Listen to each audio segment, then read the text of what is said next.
Bonjour à tous, comment allez-vous? Bienvenue dans une nouvelle vidéo. Aujourd'hui on se retrouve pour une discussion. J'ai donc un thé pour m'aider à discuter, je sais pas comment ça m'aide mais ça m'aide.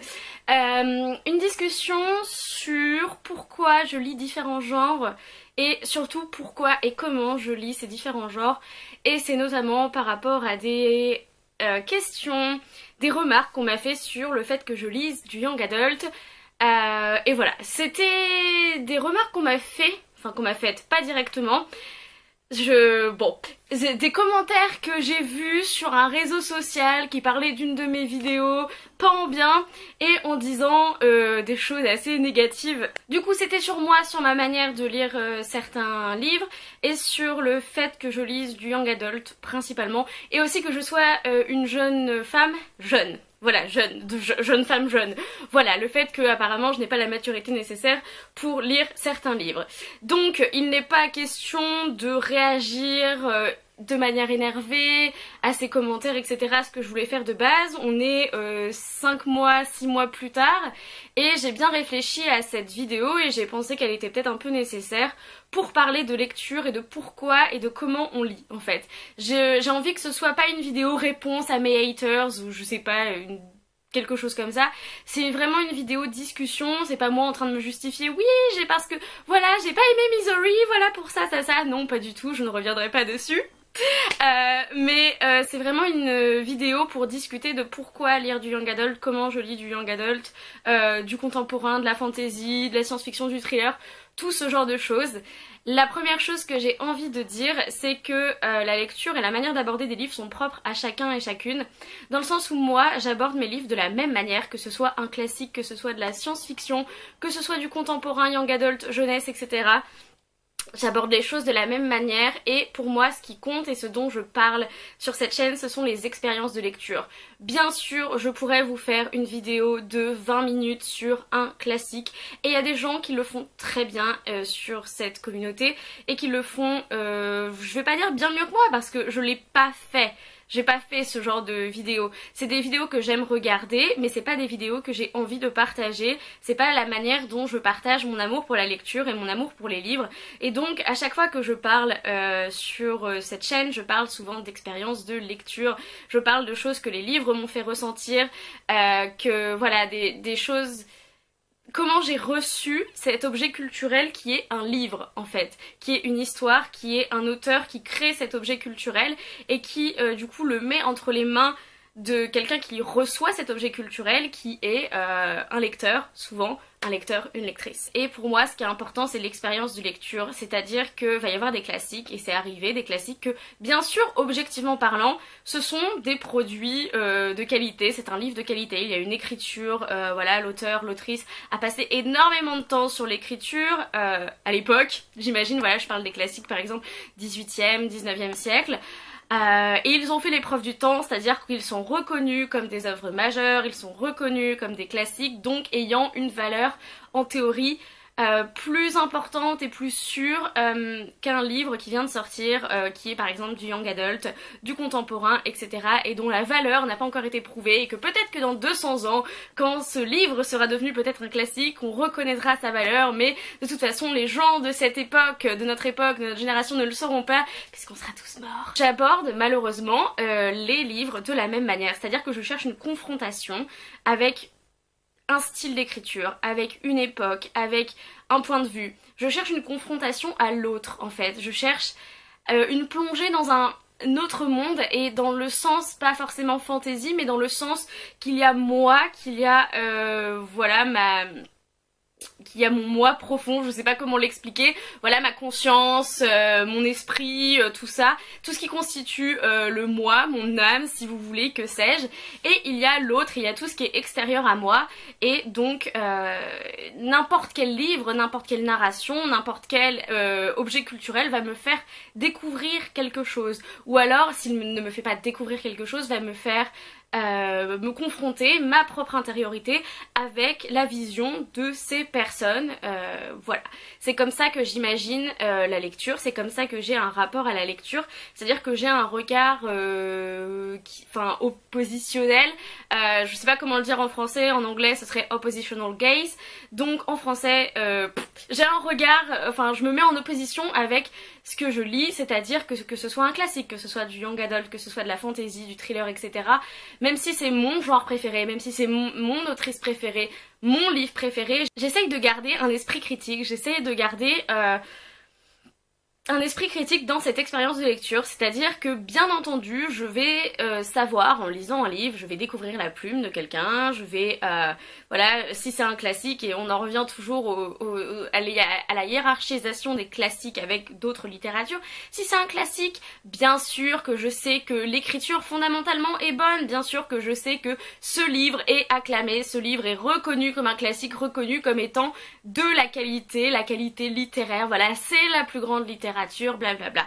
Mais ce que je veux vous dire, c'est que moi, quand je lis ce bouquin, c'est pas ce que je ressens. C'est-à-dire que, fondamentalement, que je prenne un bouquin de Stephen King, que je prenne une nouvelle parution de contemporain young adult américain, que je prenne un classique des sœurs Brontë, fondamentalement, je vais le lire de la même manière. C'est-à-dire que je vais essayer d'y aller sans préjugés, et je vais ressentir des choses, je vais me confronter à des sentiments que l'écriture fait naître en moi, que l'histoire fait naître en moi. Je vais me confronter à moi-même, je vais me confronter au regard de l'auteur, de l'autrice, je vais me confronter à ce que les personnages pensent, etc. Et tout ça, c'est un schmilblick qui fait que la magie se passe ou pas, en fait. Et des fois, je n'aime pas un livre tout simplement parce que je n'ai pas ressenti d'étincelle quand j'ai lu ce livre. C'est-à-dire que ça ne veut pas dire que c'est un mauvais livre, et ça ne veut pas dire qu'il n'y a rien à en tirer, et ça ne veut pas dire tout ce genre de choses. Et je vais reprendre l'exemple de Misery de Stephen King, puisque ça faisait partie de mes pires lectures de 2018. Mais il y a des gens qui n'ont pas... qui, malgré le fait qu'ils soient lecteurs-lectrices, ne savent pas lire. Le titre, c'est mes pires lectures de 2018. Ce n'est pas les pires livres, en fait. Et je fais beaucoup de gestes comme ça parce que je commence à me réénerver, mais ne vous en faites pas, je vais me recalmer. C'est-à-dire que c'est je parlais de mes pires expériences de lecture de cette année-là, et Misery, oui, ça n'a pas été une bonne expérience de lecture parce que j'en attendais trop, parce que tout le monde m'avait dit tu vas voir Misery, c'est génial, et parce qu'on m'avait spoilé les meilleurs éléments de Misery, et là il y a encore des gens qui ne vont pas être d'accord avec ça, mais en fait j'y suis allée, j'en savais beaucoup trop, et j'ai pas été surprise, et je m'attendais à un truc tellement énorme, j'ai mis la barre tellement haut que finalement ça n'a pas fait d'effet, il n'y a pas eu d'étincelle. Le fait de dire que je ne sois pas capable de reconnaître la valeur d'un livre, que je ne sois pas capable de dire que j'ai pas aimé Misery de Stephen King parce qu'à côté je lis du young adult, je trouve ça complètement stupide en fait, parce que comme je l'ai dit, je parle d'expérience de lecture, et oui, bien sûr, Misery de Stephen King n'est pas un mauvais livre, ce n'est pas le pire livre de tous les temps, c'était juste une de mes pires expériences de lecture, et on a toujours le même point de vue aussi avec les classiques.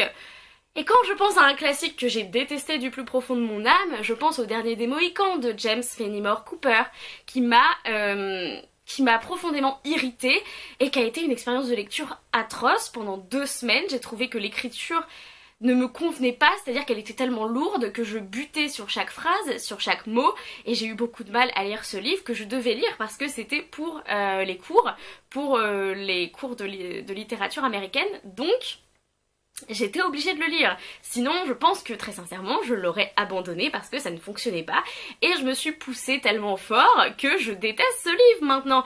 Ce qui ne m'empêche pas de reconnaître qu'il a sa place dans les cursus de licence d'anglais, de littérature américaine. Bien sûr, c'est un livre hyper important en littérature américaine. Ça ne veut pas dire que mon expérience de lecture a été agréable. Et c'est de ça voilà que j'aimerais parler. Après on a des gens qui veulent parler du livre en tant qu'objet, mais de manière objective en fait, et dire ça c'est un bon livre, ça c'est un mauvais livre. Et je pense qu'on a dépassé ce genre de, enfin ce stade là ça c'est bien, ça c'est mauvais, dans le sens où surtout sur Booktube on est beaucoup à se protéger en disant j'ai aimé ce livre et peut-être que vous ne l'aimerez pas si vous n'aimez pas ce genre de bouquin, ou alors j'ai détesté ce livre. Ça ne veut pas dire que vous le détesterez, je vous dis juste les points que je n'ai pas aimés et je vous dis juste voilà comment ça n'a pas fonctionné pour moi, ce qui ne veut pas dire que ça ne fonctionnera pas pour vous, puisque bien entendu il faut toujours réfléchir, même quand vous regardez une vidéo Booktube, même en regardant cette vidéo-ci. Mon but évidemment bien sûr c'est de vous partager ma passion des livres et c'est de vous dire j'ai adoré ce bouquin mais lisez-le. Évidemment si j'ai adoré un livre j'ai envie que tout le monde le lise, mais vous derrière votre écran il faut aussi, enfin et moi parce que je consomme beaucoup de vidéos Booktube aussi, il faut faire ce travail de regardez cette personne elle est hyper enthousiaste par rapport à un livre, n'importe quel livre, et il faut se dire est-ce que moi ça va me convenir, est-ce que ce genre de choses m'attire, et aussi ne pas se dire ah c'est bon cette personne là elle a adoré ce bouquin, ça va carrément le faire pour moi. Il faut donner sa chance à n'importe quel livre je pense, mais il y a des fois où on sait en tant que lecteur que ça va pas nous plaire. Pourquoi s'évertuer à lire du young adult, mais surtout de la fantasy par exemple young adult américaine, quand on sait que ça ne fonctionne pas. Quand on sait que par exemple la fantasy francophone, jeunesse ou pas, nous convient très très bien, mais alors qu'à chaque fois qu'on lit de la fantasy américaine, ça fonctionne pas. À un moment, je peux comprendre que les gens aient pas envie de le lire et qu'ils aient pas envie de regarder des vidéos qui en parlent tout le temps, etc. Alors que c'est quand même pas mal apprécié sur le réseau qu'on est en train de regarder qui est YouTube, Booktube. Après ça ne veut pas dire qu'il faut descendre en flèche ces livres, et ça ne veut pas dire qu'ils n'ont aucune valeur, et ça ne veut pas dire que c'est, qu'il y a une hiérarchisation de la littérature. Moi, je travaille, je fais des recherches en études culturelles, études de genre, et cette année, j'ai notamment bossé sur la pop culture et sur un phénomène de littérature qui est aussi un phénomène de sociologie, qui sont les fanfictions. Et voilà, par beaucoup de personnes, ça ne va pas être considéré comme de la littérature, alors que ce sont des mots écrits qui ont une, qui ont une trame narrative, qui ont une cohérence de narration, etc., qui sont écrits par une personne. Ça va pas être considéré comme de la littérature.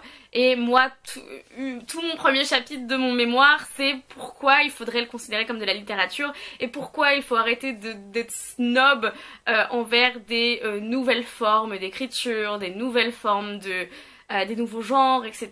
Le genre jeunesse et young adult, il est encore beaucoup décrié. Toujours des gens qui ne pensent pas que le young adult, et peu importe les genres, contemporain, fantasy, science-fiction, etc., la jeunesse, etc., que ça n'a pas, ils pensent toujours que ça n'a pas de valeur, que ça a une valeur moindre que la littérature blanche ou la littérature classique. Bah moi effectivement je suis pas d'accord avec ça et je pense que je le serai jamais, et j'ai jamais aimé le fait de hiérarchiser les livres. Oui, les classiques, il y a des excellents classiques, il y a aussi des classiques qui sont complètement indigestes au niveau de l'expérience de lecture, et il y a des young adults qui sont, et des jeunesses qui sont indigestes au niveau de l'expérience de lecture, qui vont pas du tout le faire, mais il y a aussi du très bon young adult, fantasy contemporain, on revient toujours à ça. En fait, je ne comprends pas pourquoi on descend la littérature young adult et la littérature jeunesse, alors que c'est ce que les jeunes et les nouveaux jeunes adultes lisent en fait. Je trouve ça important de s'intéresser à ce que lisent les jeunes, qu'est-ce qui constitue leur imagination, qu'est-ce qui constitue leur base de valeurs en fait. On a Harry Potter qui nous a donné des bases de valeurs, qui nous a parlé, je sais pas, de loyauté, de bien, de mal, d'amour, d'amitié, etc. et qui a marqué énormément cette génération. Pour moi, il faut pas s'arrêter à Harry Potter, il y a beaucoup de choses derrière, et on a notamment, je sais pas, le young adult post-apocalyptique, dystopique, qu'est-ce que ça veut dire? Pourquoi est-ce que ça a aussi bien fonctionné? Est-ce que c'est pas parce que on est dans la mouise au niveau écologique et qu'on voit et que les jeunes adultes sont de plus en plus désespérés entre guillemets? On a les millennials du coup, les les enfants du millénaire qui naissent dans un monde qui est en train de tomber en ruine en fait, que ce soit certains principes, certains concepts.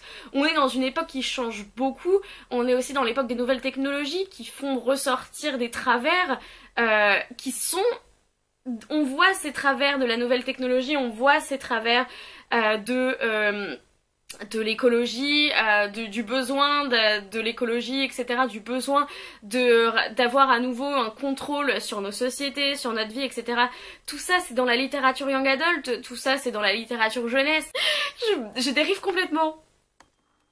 Je trouve déjà que la pop culture, les séries, tout ce genre de choses, en fait c'est mes études, donc en fait on peut les analyser, et personnellement je pense qu'on ne devrait pas ingurgiter des informations sans essayer de les trier et de les analyser. Pour moi c'est impossible. Typiquement la littérature feel good, pour moi elle dit quelque chose en fait.